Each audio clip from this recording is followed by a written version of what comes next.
Hello साथियों, आज फिर यूपी टेट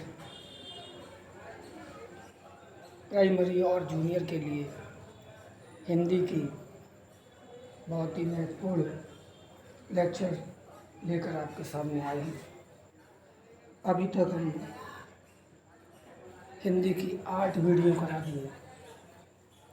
आज हम 9वीं वीडियो कराने जा रहे हैं। चलिए शुरू करते हैं।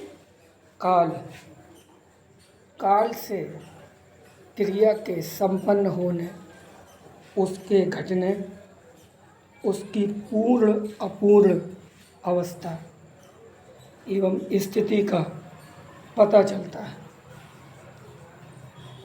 कार्य के करने या होने का समय बताने वाली क्रिया ही काल कहलाती है।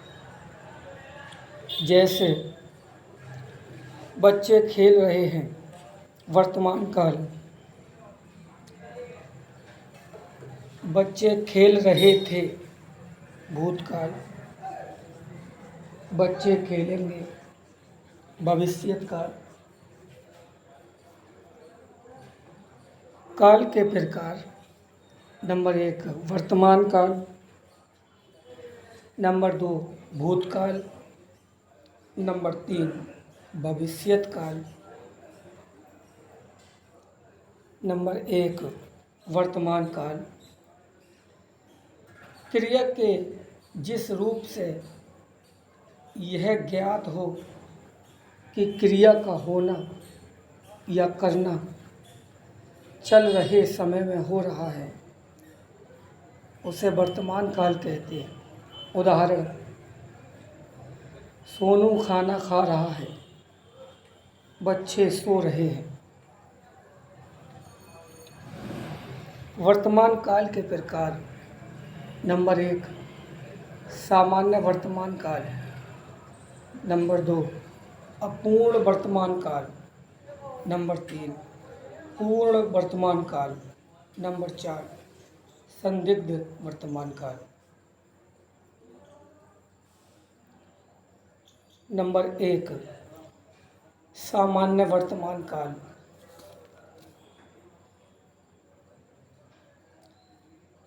क्रिया के जिस रूप से उसके वर्तमान काल में सामान्य रूप से होने का बोध हो,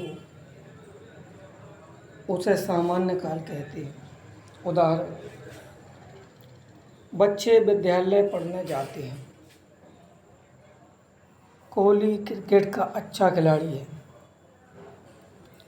इन वाक्यों में क्रियाएं सामान्य रूप से वर्तमान काल में हो रही हैं, अतः यह सामान्य वर्तमान काल की क्रियाएं हैं। नंबर 2 अपूर्ण वर्तमान काल। जब कार्य वर्तमान काल में आरंभ होकर पूर्ण ना हुआ हो, उसे अपूर्ण वर्तमान काल कहते हैं। उदाहरण: माताजी खाना बना रही हैं, बच्चे पानी में खेल रहे हैं। इन वाक्यों में कार्य पूरा नहीं हुआ है, वो अभी जारी है, तो ये अपूर्ण वर्तमान काल की क्रियाएं हैं। नंबर 3 पूर्ण वर्तमान काल। जब कार्य वर्तमान समय में ही पूर्ण हो जाए, उसे पूर्ण वर्तमान काल कहते हैं। उदाहरण: माताजी ने खाना बना दिया है, बच्चे पानी से बाहर आ गए हैं। इन वाक्यों में कार्य वर्तमान समय में पूरा हो गया है, ये पूर्ण वर्तमान काल की क्रियाएं हैं। नंबर 4 संदिग्ध वर्तमान काल। जिस क्रिया के वर्तमान काल में होने के बारे में संदेह या अनिश्चितता हो, उसे संदिग्ध वर्तमान काल कहते हैं। उदाहरण: माता जी अभी खाना बना रही होंगी, बच्चे पानी में खेल रहे होंगे। इन वाक्यों में क्रियाओं के होने में संदेह की स्थिति है, अतः ये संदिग्ध वर्तमान काल की क्रियाएं हैं। भूतकाल,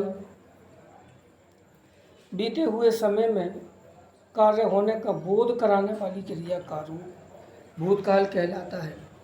उदाहरण, मेरा दोस्त मुंबई चला गया, पिताजी ने घर बनाया था। इन वाक्यों में क्रिया के बीते हुए समय का बोध हो रहा है, अतः ये भूतकाल के उदाहरण हैं। भूतकाल के प्रकार: नंबर 1 सामान्य भूतकाल, नंबर 2 आसन्न भूतकाल, नंबर 3 पूर्ण भूतकाल, नंबर 4 अपूर्ण भूतकाल, नंबर 5 संदिग्ध भूतकाल, नंबर 6 हेतु मद भूतकाल। नंबर 1 सामान्य भूतकाल, क्रिया के जिस रूप से काम के सामान्य रूप से बीते समय में पूरा होने का बोध हो उसे सामान्य भूतकाल कहते हैं। उदाहरण, पिताजी ने हमें झूला दिलाया, अध्यापक ने पाठ पढ़ाया। इन वाक्यों में क्रियाएं बीते हुए समय में पूरी हो चुकी हैं, अतः यह सामान्य भूतकाल की क्रियाएं हैं। नंबर 2 आसन्न भूतकाल, क्रिया के जिस रूप से यह ज्ञात हो कि काम निकट भूत में अर्थात अभी अभी पूरा हुआ है, उसे आसन्न भूतकाल कहते हैं। उदाहरण, उसने अपने पापा को पत्र लिखा है, मम्मी बाजार से आ गई है। इन वाक्यों में क्रियाएं अभी पूर्ण हुई हैं, अतः यह आसन्न भूतकाल की क्रियाएं हैं। अगला, पूर्ण भूतकाल, क्रिया के जिस रूप से यह बोध हो कि काम को हुए बहुत समय बीत चुका है, उसे पूर्ण भूतकाल कहते हैं। उदाहरण, मेरे दोस्त ने एक अच्छा गाना सुनाया था, हम ताजमहल देखने गए थे। इन वाक्यों में क्रियाएं भूतकाल में पूर्ण हो चुकी थी, अतः ये पूर्ण भूतकाल की क्रियाएं हैं। अगला, अपूर्ण भूतकाल, क्रिया के जिस रूप से ये पता चले कि क्रिया भूतकाल में हो रही थी लेकिन उसकी समाप्ति का पता न चल पाए, उसे अपूर्ण भूतकाल कहते हैं। जैसे, मम्मी खाना बना रही थी, बच्चे पानी में तैर रहे थे। इन वाक्यों में क्रिया के अतीत में शुरू होकर अभी तक पूर्ण न होने का बोध हो रहा है, अतः यह अपूर्ण भूतकाल की क्रियाएं हैं। अगला, संदिग्ध भूतकाल, भूतकाल की जिस क्रिया के करने या होने में संदेह हो उसे संदिग्ध भूतकाल कहते हैं। उदाहरण, सुनैना अपना काम पूरा कर चुकी होगी, मेहमान घर पर पहुंच चुके होंगे। इन वाक्यों में क्रियाओं के भूतकाल में होने में संदेह है, अतः यह संदिग्ध भूतकाल की क्रियाएं हैं। अगला, हेतु मत भूतकाल, भूतकाल में एक क्रिया के होने या न होने पर दूसरी क्रिया का होना या न होना निर्भर होता है, तो उसे हेतु मत भूतकाल कहते हैं। उदाहरण, जैसे तुम पढ़ते तो अवश्य सफलता प्राप्त करते, यदि तुम जल्दी स्टेशन पर जाते तो गाड़ी जरूर मिलती। इन वाक्यों में क्रियाएं एक दूसरे पर निर्भर हैं, पहली क्रिया के होने पर ही दूसरी क्रिया होगी, अतः ये हेतु मत भूतकाल की क्रियाएं हैं।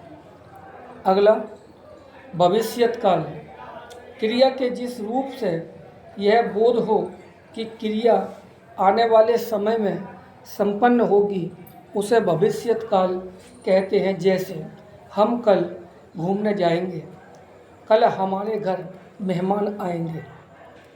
इन वाक्यों में क्रिया के आने वाले समय में पूर्ण होने की बात कही गई है, अतः ये भविष्यत काल की क्रियाएं हैं। भविष्यत काल के प्रकार। नंबर 1 सामान्य भविष्यत काल। नंबर 2 संभाव्य भविष्यत काल। नंबर 3 हेतु मद भविष्यत काल। सामान्य भविष्यत काल क्रिया के जिस रूप से कार्य का आने वाले समय में सामान्य रूप से होने या करने का बोध हो, उसे सामान्य भविष्यत काल कहते हैं। जैसे कल सुबह बच्चे स्कूल जाएंगे, हम फिल्म देखने जाएंगे। इन वाक्यों में क्रियाएं भविष्यत में सामान्य रूप से संपन्न होंगी, अतः ये सामान्य भविष्यत काल की क्रियाएं हैं। अगला संभाव्य भविष्यत काल क्रिया के जिस रूप से कार्य के भविष्यत में होने की संभावना हो परंतु निश्चित न हो, उसे संभाव्य भविष्यत काल कहते हैं। जैसे शायद कल वर्षा हो, शायद परसों स्कूल बंद हो। इन वाक्यों में क्रियाओं के भविष्य में संपन्न होने की संभावना जताई जा रही है। ये संपन्न होगा ऐसा निश्चित नहीं है, अतः ये संभाव्य भविष्यत काल की क्रियाएं हैं। अगला हेतु मद भविष्यत काल। इस काल के वाक्य में एक क्रिया का होना दूसरी क्रिया पर निर्भर होता है, अर्थात क्रिया किसी अन्य क्रिया के होने पर ही संपन्न होगी। इसे हेतु मद भविष्यत काल कहते हैं। जैसे यदि तुम परिश्रम करोगे तो अवश्य सफल होगे, यदि भूकंप न होता तो सब कुछ ठीक रहता है। इन वाक्यों में एक क्रिया का होना दूसरी क्रिया पर निर्भर करता है, अतः यह हेतु मद भविष्यत काल कहलाते हैं। अगला लिंग। संज्ञा के जिस रूप से किसी वस्तु के पुरुषत्व या स्त्रीत्व का बोध होता है, उसे लिंग कहते हैं। जैसे पति पत्नी, रात दिन, घोड़ा घोड़ी आदि। लिंग के प्रकार। नंबर 1 पुल्लिंग, नंबर 2 स्त्रीलिंग। Number 1 pulling. जिन शब्दों से पुरुष जाति का बोध होता है उन्हें पुल्लिंग शब्द कहते हैं। जैसे पिता, भाई, लड़का, पेड़, शेर, शिव, हनुमान, बैल आदि। स्त्रीलिंग। जिन शब्दों से स्त्री जाति का बोध हो उन्हें स्त्रीलिंग शब्द कहते हैं। जैसे माता, बहन, यमुना, गंगा, कुर्सी, छड़ी, नारी, बुआ, लड़की, लक्ष्मी, गाय। पुल्लिंग की पहचान के नियम। शरीर के अंगों के कुछ नाम पुल्लिंग होते हैं, जैसे हाथ, पैर, कान, दांत, सिर आदि। लेकिन कुछ अपवाद हैं, जैसे जीभ, आँख, नाक, उंगलियां, ये स्त्रीलिंग शब्द कहे जाते हैं। जल और थल भागों के नाम पुल्लिंग होते हैं, जैसे घर, देश, सरोवर, सागर, नगर, ग्राम आदि। 12 महीनों, पहाड़ों, समुद्रों, ग्रहों के नाम पुल्लिंग होते हैं, जैसे रविवार, आषाढ़, हिमालय, अरब सागर, मंगल ग्रह आदि। पेड़ों के नाम पुल्लिंग होते हैं, जैसे नीम, बबूल, सेब, बांस, बरगद, आम, मेहंदी, सागवान, ताड़, देवदार, अशोक, सागौन आदि। समूहों के नाम झुंड, दल, परिवार, मंडल, समुदाय, संघ तथा वर्ग आदि। वाहनों के नाम तांगा, बस, जहाज, स्कूटर, ट्रक, इंजन तथा रॉकेट आदि। इसके कुछ अपवाद हैं, जैसे गाड़ी, मोटर। सब्जियों के नाम आलू, टिंडा, कटहल, खीरा, बैंगन, टमाटर, प्याज, अदरक, पेटा, नींबू आदि। इसके कुछ अपवाद हैं, जैसे तोरी, फली, मूली, गाजर। ग्रह नक्षत्रों के नाम सूर्य, चंद्रमा, शुक्र, बुध, बृहस्पति, शनि आदि। इसमें भी अपवाद है, पृथ्वी। अनाजों और धातुओं के नाम पुल्लिंग होते हैं, जैसे गेहूँ, चावल, मक्का, बाजरा, साबूदाना, चना, मटर, लोहा, तांबा, सोना आदि। द्रव पदार्थों के नाम पुल्लिंग होते हैं, घी, तेल, दूध, दही, पानी आदि। रत्नों के नाम पुल्लिंग होते हैं, हीरा, पन्ना, नीलम, पुखराज, मोती आदि। स्त्रीलिंग की पहचान के नियम। नदियों, तिथियों तथा भाषाओं के नाम स्त्रीलिंग होते हैं जैसे गंगा, यमुना, सप्तमी, अष्टमी, हिंदी आदि। शरीर के कुछ अंग, अंगुली, आँख, गर्दन, छाती, जीभ, जांघ, कलाई, हथेली आदि। तिथियों के नाम एकादशी, पंचमी, द्वादशी, पूर्णिमा, अमावस्या आदि। संस्कृत के कुछ पुल्लिंग शब्द हिंदी में स्त्रीलिंग होते हैं जैसे वायु, संतान, आत्मा, वस्तु, मृत्यु, अग्नि, महिमा, पुस्तक आदि। जिन शब्दों में आई, बट और हट प्रत्यय लगा होता है वे प्राय स्त्रीलिंग होते हैं जैसे सिलाई, खटाई, चारपाई, घबराहट, बनावट, सजावट। पुल्लिंग से स्त्रीलिंग बनाने के नियम। पुल्लिंग अध्यक्ष, स्त्रीलिंग अध्यक्षता, अध्यक्षा। अपराजित, अपराजिता, प्रिय, प्रिया। अनुज, अनुजा, मूर्ख, मूर्खा। ई प्रत्यय जोड़कर हिरण्य, हिरनी, बेटा, बेटी, देव, देवी। नी प्रत्यय जोड़कर पति, पत्नी, सिंह, सिंहनी, सरदार, सरदारनी, चोर, चोरनी। इन प्रत्यय जोड़कर नाग, नागिन, बाघ, बागिन, नाती, नातिन, भिखारी, भिखारिन, लोहार, लोहारिन। या प्रत्यय जोड़कर बंदर, बंदरिया, डिब्बा, डिबिया, गुड्डा, गुड़िया, लोटा, लुटिया, कुत्ता, कुतिया, चिड़ा, चिड़िया। एका प्रत्यय जोड़कर शिक्षक, शिक्षिका, अध्यापक, अध्यापिका, गायक, गायिका, सेवक, सेविका। साथियों आज के लिए इतना ही। अब फिर मिलेंगे। धन्यवाद।